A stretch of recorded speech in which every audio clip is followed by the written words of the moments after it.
Bonjour à tous, merci de la confiance. Vous savez, la première chaîne YouTube à travers les mondes télé, Chango.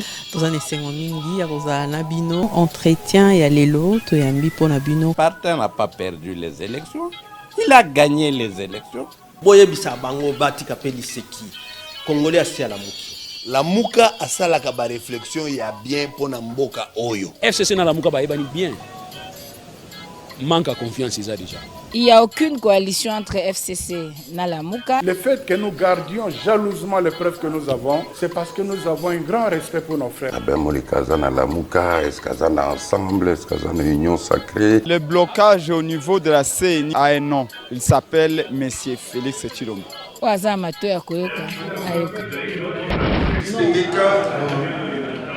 des partis politiques de la Muka, messieurs et madame de la presse, ce matin, nous venons vous communiquer la preuve du simulacre des élections de la CENI. Depuis le début du processus électoral 2023 en RDC, la coordination des opérations électorales de la Muka, Coel en cible, à travers ses déclarations et communiqués, n'avait jamais cessé de tirer la sonnette d'alarme pour interpeller la CENI, dénoncer ses dérives et même proposer des solutions qui devaient contribuer à rendre le processus électoral transparent, impartial, inclusif et apaisé. À tout cela, la CENI, avec arrogance, a réservé une fin de non-recevoir parce qu'elle était partisane. Aujourd'hui, il n'est pas question de revenir sur toutes les preuves de tricherie et de la fraude électorale planifiée et exécutée par la CENI de M. Kadima, car pour nous, les rapports de la MOE5 et CC sont éloquents et nous y souscrivons. La COEL a effectué un travail de monitoring relevant de nombreuses irrégularités et opacités qui accompagnaient les activités de la CENI avant les élections. Les marchés de gré à gré, nombre de bureaux d'enrôlement et répartition des kits d'enrôlement disproportionnels entre les provinces, absence de la cartographie électorale, pas d'audit du fichier électoral, carte d'électeurs de mauvaise qualité, non-affichage des listes des électeurs en violation des articles 6 et 8 de la loi électorale. Nous voulons démontrer à l'opinion tant nationale qu'internationale que voler n'est pas bon et qu'aucune personne censée ne peut en âme et conscience dire qu'en RDC, il y a eu des dirigeants légitimes qui ont été élus par le peuple à travers les élections crédibles. Au regard de tout ce qui précède, le constat est amer. Il n'y a pas eu élection en décembre 2023, mais il y a eu plutôt un simulacre d'élection avec une fabrication de chiffres pour des tricheurs amateurs. La CENI, qu'on a voulu neutre et indépendante depuis le pacte républicain de Sun City, s'est comportée comme une machine sans scrupules à nommer le président de la République et les députés. Ainsi, c'est pourquoi nous rejetons tout simplement les résultats de ces simulacres d'élections de 2023 à tous les niveaux. Il doit donc être entendu que la Muka continue de réclamer la vérité des urnes, la souveraineté du peuple qui proviendra des élections crédibles. Ceux qui disent qu'en Afrique, et plus particulièrement en RDC, les votes est sociologique ne comprendront jamais les voix que la CENI a attribuées à chaque candidat.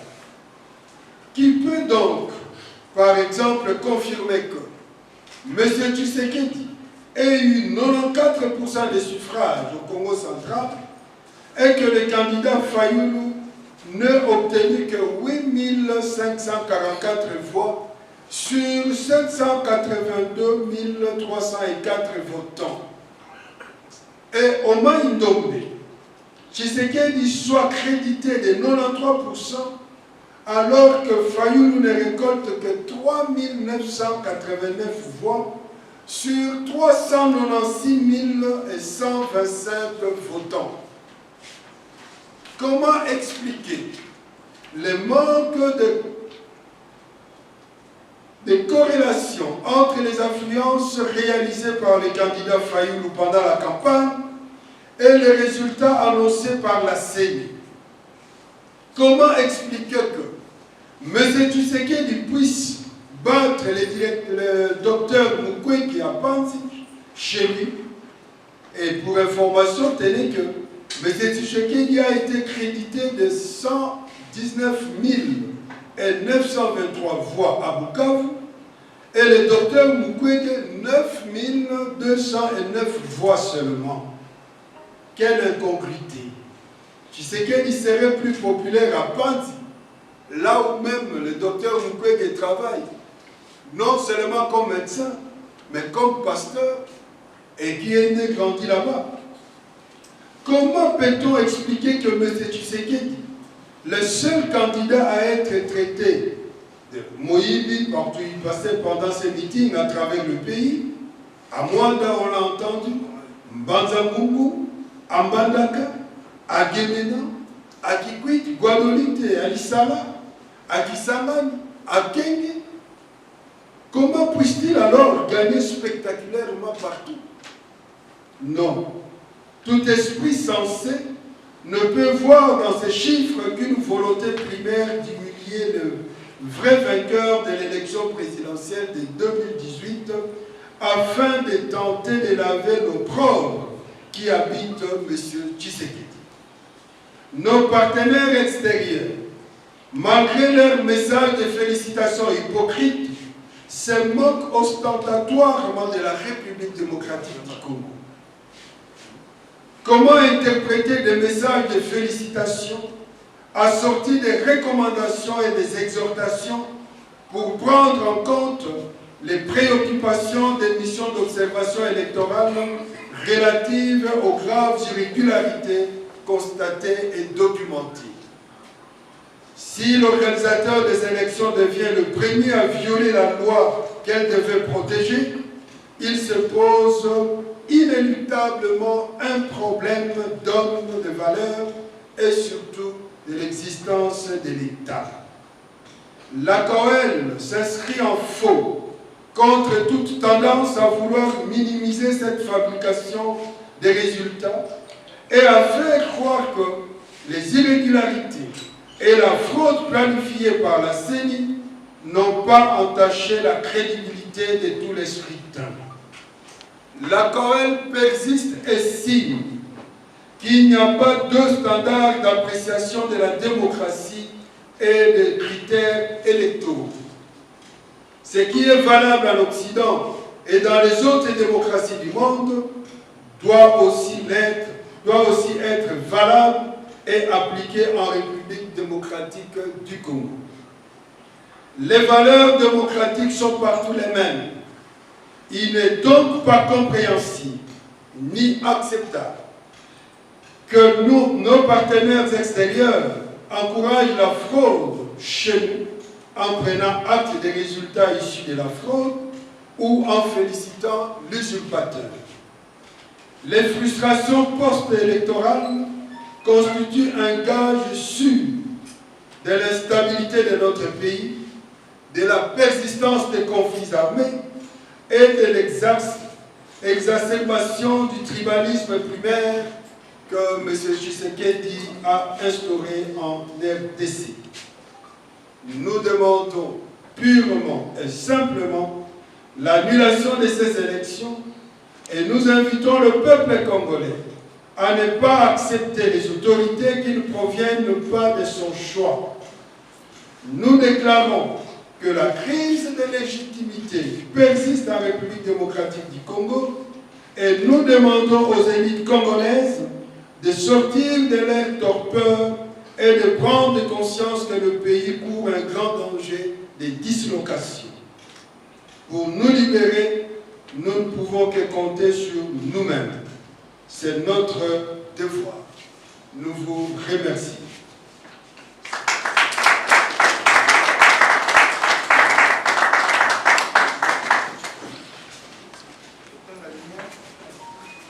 À présent, nous allons projeter quelques vidéos avec quelle effervescence que la population a accueilli le candidat numéro 21.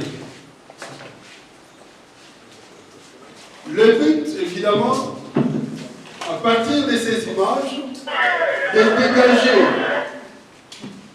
ce que nous venons de dire, l'incongruité des chiffres que nous verrons après avec les images dégagées par ces vidéos. Parce qu'il est complètement incompréhensible que des personnes, de foule qui vous accueillent 2 jours après puissent être frappées de l'amnésie pour ne plus traduire leur jouissance, leur adhésion dans le bureau des votes.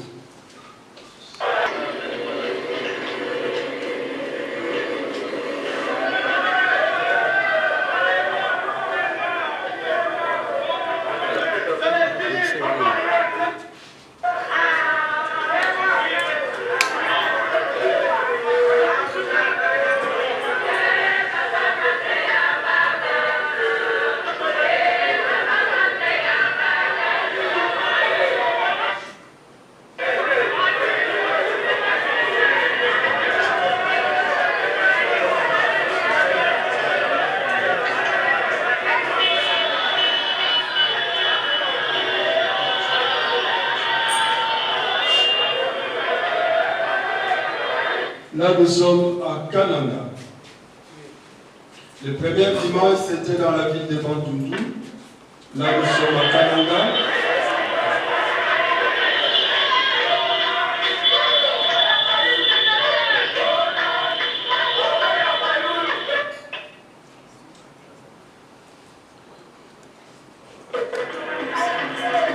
Pour ne pas évidemment abuser de notre patience, nous sommes en train de faire passer les images pour vous montrer l'essentiel de ce que vous pouvez vous-même voir et à partir desquels vous pouvez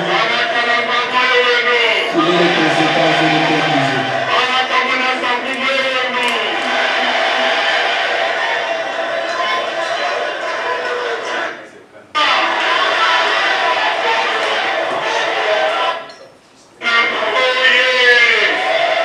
Les gens qui ne vous aiment pas, les gens qui ne vous acceptent pas, peuvent-ils se déplacer pour venir aussi nombreux vous accueillir et ne pas traduire cet élan-là dans les urnes?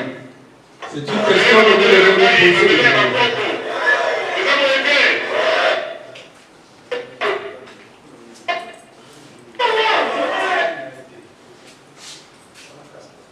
Qui eux-mêmes, entraînant la parole, dénoncent les dérives du pouvoir en place.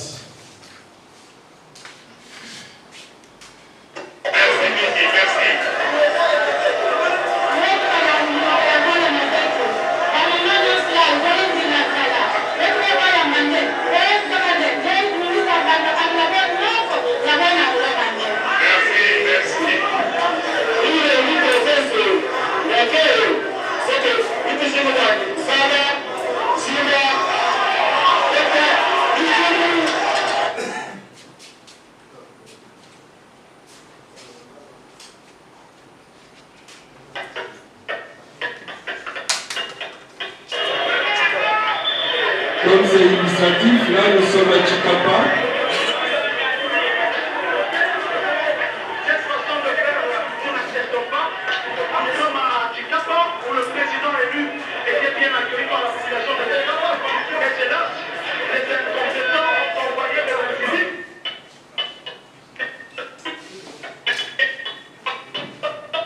Nous Notre équipe, évidemment, nos informaticiens ont réalisé à travers toute la République, sur base, évidemment, des résultats bourrés de la CENI.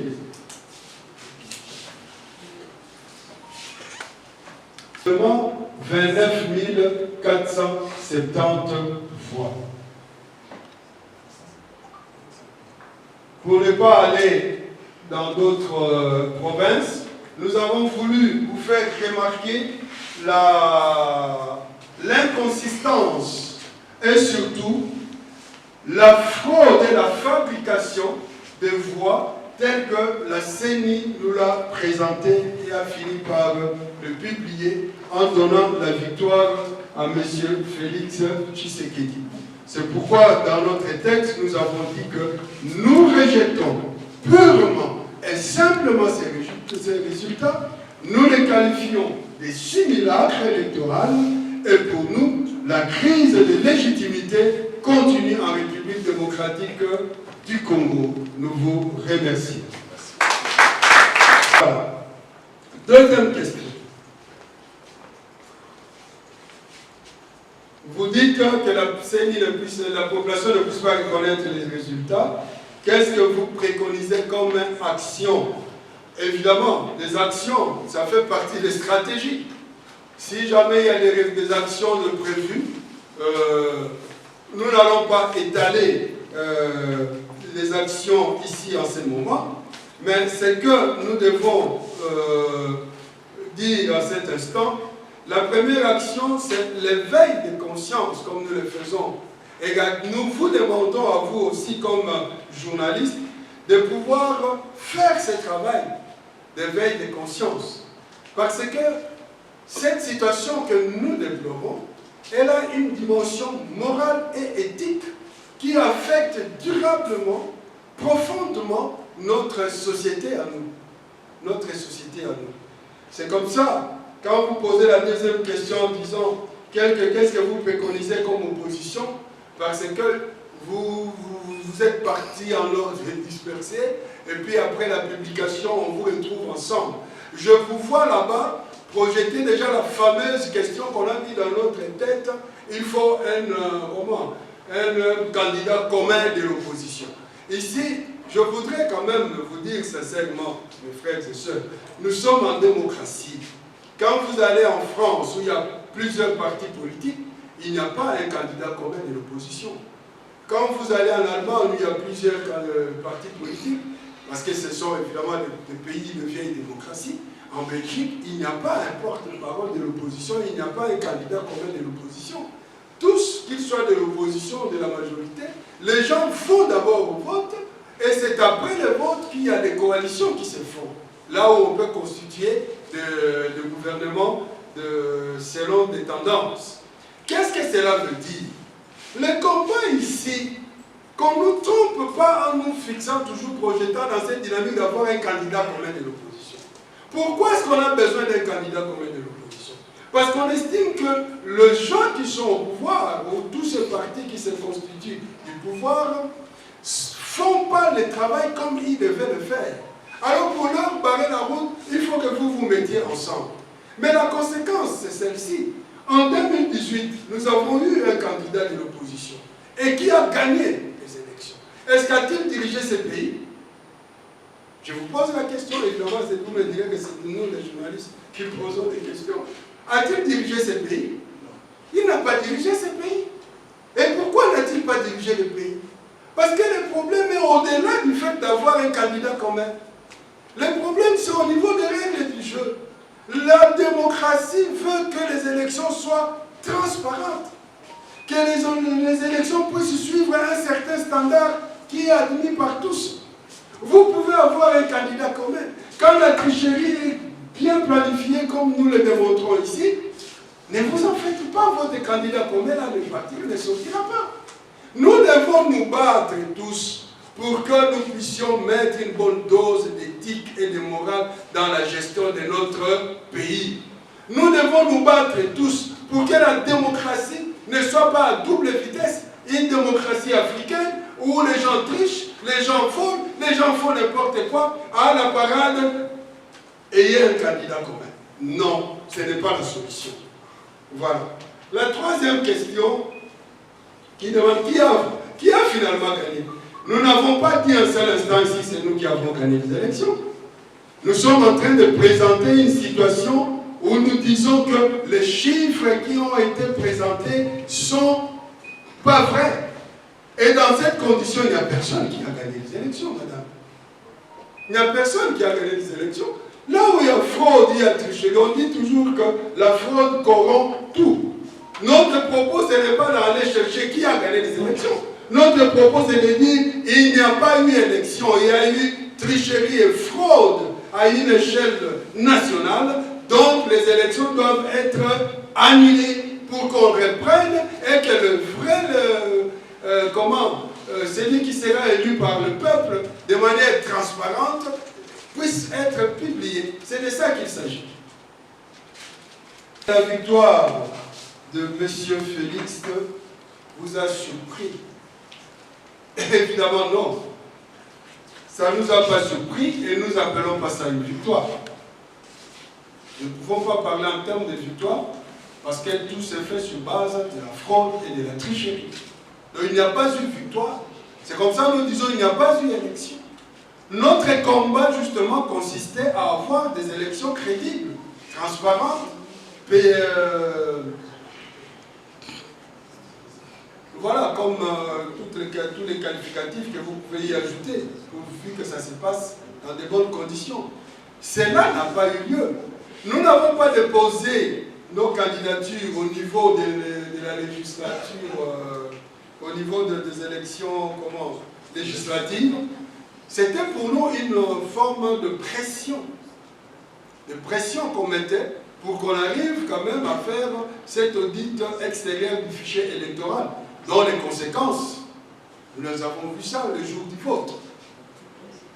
Mais pourquoi nous sommes allés? Nous sommes allés parce qu'avec la candidature du président, parce que nous ne le dirons jamais assez, je pense que chaque fois, ici, nous avons eu à le dire, à travers vos radios, télévisions, nous l'avons dit, nous avons été interpellés. Interpellés par la population, interpellés par les églises catholiques et protestantes. Et non seulement on a été interpellés, ils nous ont garanti qu'ils allaient mettre sur pied une commission ou organisation d'observation avec plus de 20 000, 30 000 observateurs. Ils nous ont promis qu'ils feraient la tabulation des résultats. Ils nous ont promis sur l'antenne Top Congo que cette fois-ci, ils demandaient à la population, si jamais leur vote est pris par qui que ce soit, qu'ils puissent appliquer l'article 64 et qu'eux rendraient public les résultats de la tabulation, qu'ils, si jamais ce que la CENI va publier n'allait pas dans le sens de ce qu'eux vont constater. Nous avons tous suivi ça. Voilà pourquoi nous y sommes allés.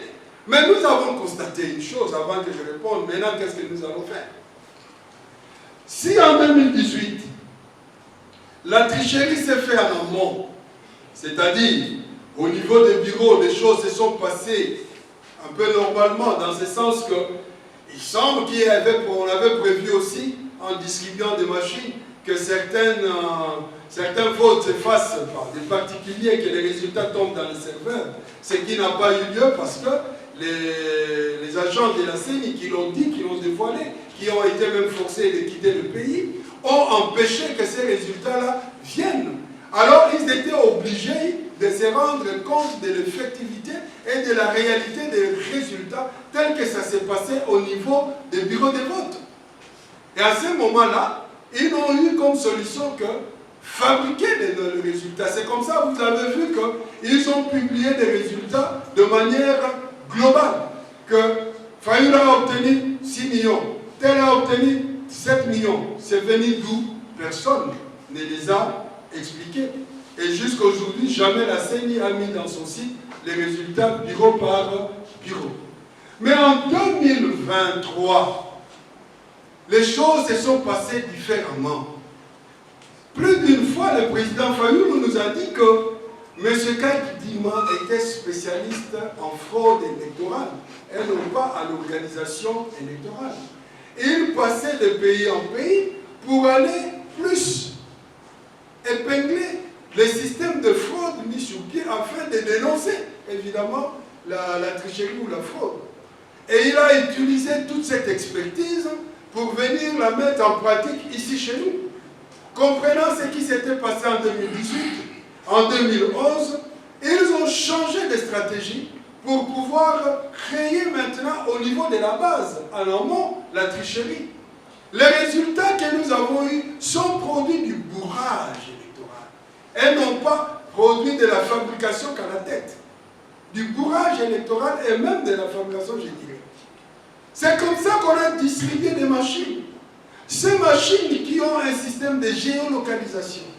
Ces machines qui ont des codes.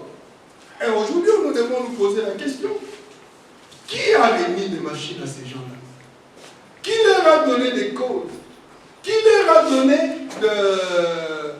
des bulletins? Et comment est-ce que, contrairement en 2018, alors que les résultats des votes réalisés en dehors des bureaux de vote n'entraient pas dans les serveurs, comment en 2023, ces résultats ont pu accéder dans les serveurs et comptabiliser? Et vous avez constaté qu'on a mis 81 personnes devant la barre de la population en annulant leur voix, alors que les mêmes personnes ont voté aussi pour le président. En annulant ce vote-là de ces 81 pour le prendre de ces 81, ont-ils annulé les catholiques et les protestants? C'est comme ça que vous vous êtes rendu compte, même dans leur rapport, ils étaient dépassés, la tabulation ils ne l'ont pas faite, la publication bureau par bureau ils ne l'ont pas faite, le pourcentage comme ils avaient fait ça en 2018, ils n'étaient pas en mesure de le faire. Si longue soit la nuit, la vérité finit toujours par apparaître. Ne vous fatiguez pas de vous battre et de lutter pour la vérité. Nauti qu'on relevait à moi que nous sommes dans une société vraiment profondément en crise. Où les gens, quand nous sommes dans la situation de Kola Oyo, on dit ah moi la maïtika kakaro, on fait un usage très très abusif du pardon. Pour le cas même, il y a taille et pardon dans la taxi bus. Il y a taille et pardon. Batitude on ezali ko affecté comme société na biso. Si bien que mabe est comme une kaka normal. Mutino salo alors motokomi ko mesana na mabe. Alors que poto tonga mboka comme puisque pour aller on a rapport na bango banane pardon SCC na Senko balobi que on ne peut pas tonga mboka na lokuta. Donc nous malgré que ce qu'ils ont fait balobi ango nous avons l'obligation, la tâche, il y a pour l'obéla makamundenge zali, ndenge lokobali. Il y a un appel à nous inviter, vous êtes des intellectuels. Il faut ces sursauts-là, moral, éthique. Oh, on va venir en Bokezan ou en Bokolabino. Nous ne pouvons pas accepter n'importe quoi. J'aime bien toujours faire allusion à moi, à Stéphane et celle qui a écrit en France. Indignez-vous. Autant ça, les alliés, pour le temps, invitez-nous à vous indigner. Nous devons apprendre à nous indigner devant Biloko et Alukuta. Parce que les Romains sont aussi caractères.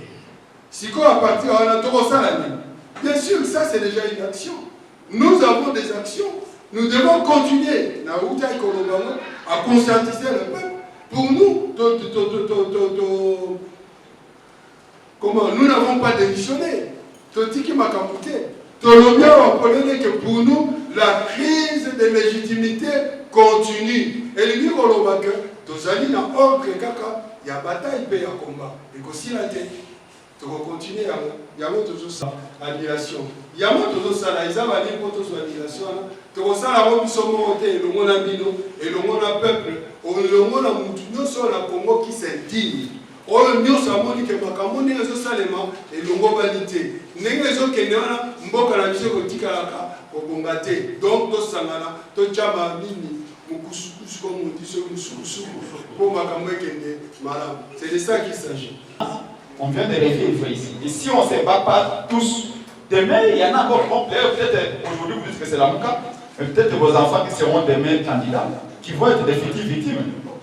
Si on arrête cette fraude aujourd'hui, c'est toute la nation qui va en bénéficier. Et la loi électorale, notamment à ses articles 69, 70, 71, dit que la CENI reçoit les résultats consolidés des centres de compilation et établit un PV des résultats provisoires. Ndenge nini Seigneur azosala makambo na mboka na biso mingi tolakisi maemataleli enrôlement maemataleli bamarché oyo biloko basombaka na mboka bapaya mpona kosalela misala na kati ya sini bakosalaka yango na lolenge elongo bani te Lamuka abandai koloba maemana manso mpona kolakisa polele te makambo ya seni mbilinga eza makasi. Lelo touti na mapolomi mpe tomoni boliboli mapolomi wana masalani. Ezali na rapport oyo baninga ya moe basangisi bamipe na baprotestant basali rapport mpona kolakisa mabe maimaleki na maponomi. Biso tokosongela lelo na mabe wana te pamba te tondimi oyo ya bango balobaki mpo biso moko mpe na banzeneneke oyo totindaki na kati ya bamboka ya babiro ya vote bayebisi biso peke ya solo makambo masalamaki ndenge wana na ndenge ya mabe. Lelo nde toye mpona kolakisa polele te publication oyo ya résultat chiffre oyo bapesi na bakandida moko ezali